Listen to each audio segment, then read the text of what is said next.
Hola chicos, espero que estén todos bien, cuidándose en casa y haciendo las tareas. Bueno, hoy les mando un video tratando de explicar algunas características relacionadas con los dos textos que leímos. ¿Recuerdan? Bueno, Trato hecho nunca deshecho y la semana pasada Morir en la pavada.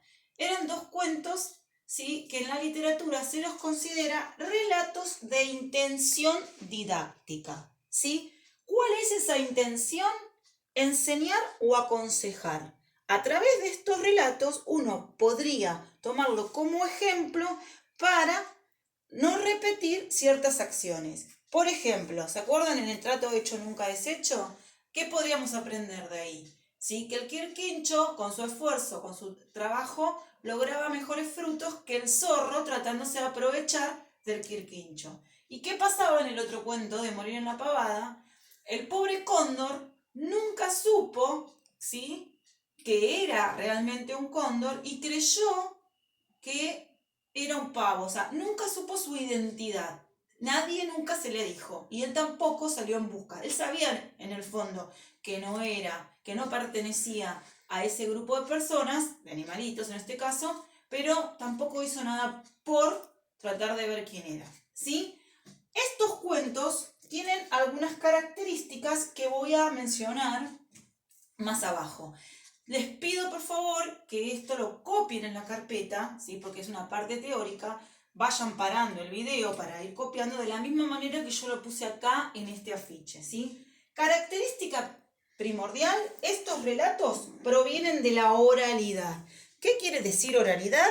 Que esos relatos en sus momentos se transmitían, ¿sí?, de generación en generación, porque no había nadie que los pudiera registrar por escrito, como nos llegan hoy en la actualidad a nosotros, ¿sí? Después esos relatos se fueron escuchando y alguien, ¿sí?, los recopila y los escribe y nos llega de la manera escrita como los solemos ver en los manuales, ¿sí? Por eso también, ¿qué genera esto?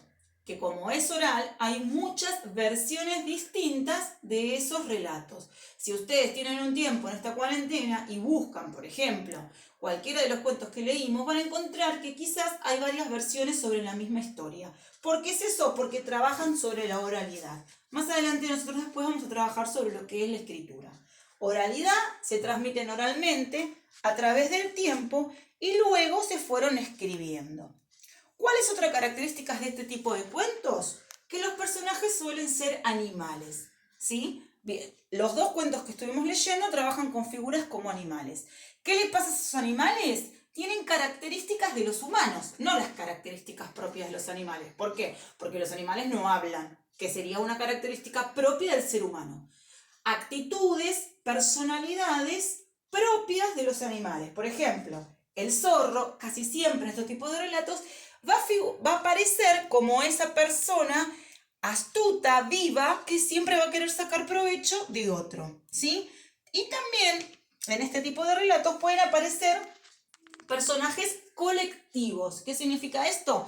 Que, por ejemplo, en vez de mencionar a la oveja, se menciona al rebaño, que sería como el grupo, ¿sí?, de ovejas que se manejan de la misma manera. ¿Seguimos? Espero que vayan entendiendo. Estas historias, dice, son anónimas. Anónimo significa que se desconoce el autor.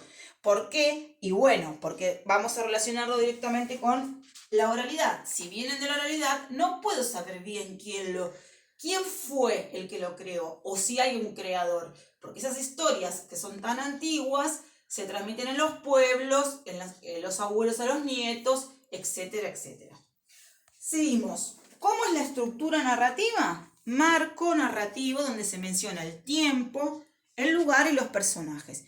¿Qué va a pasar con el tiempo? Y a veces no va a ser un tiempo que nosotros lo podemos ubicar en un momento. No podemos decir, esto ocurrió el año tal, en el lugar tal, porque no hay datos que nos proporcionen saber en qué tiempo exacto ocurrieron estas historias. Después va a haber un conflicto, ¿sí? Y por último, el desenlace, ¿sí?, que es el fin de la historia, cómo se resuelve el conflicto. Por último, una de las características que tienen estos textos es que van a mostrar una forma correcta de comportarse, ¿sí?, ante distintas situaciones.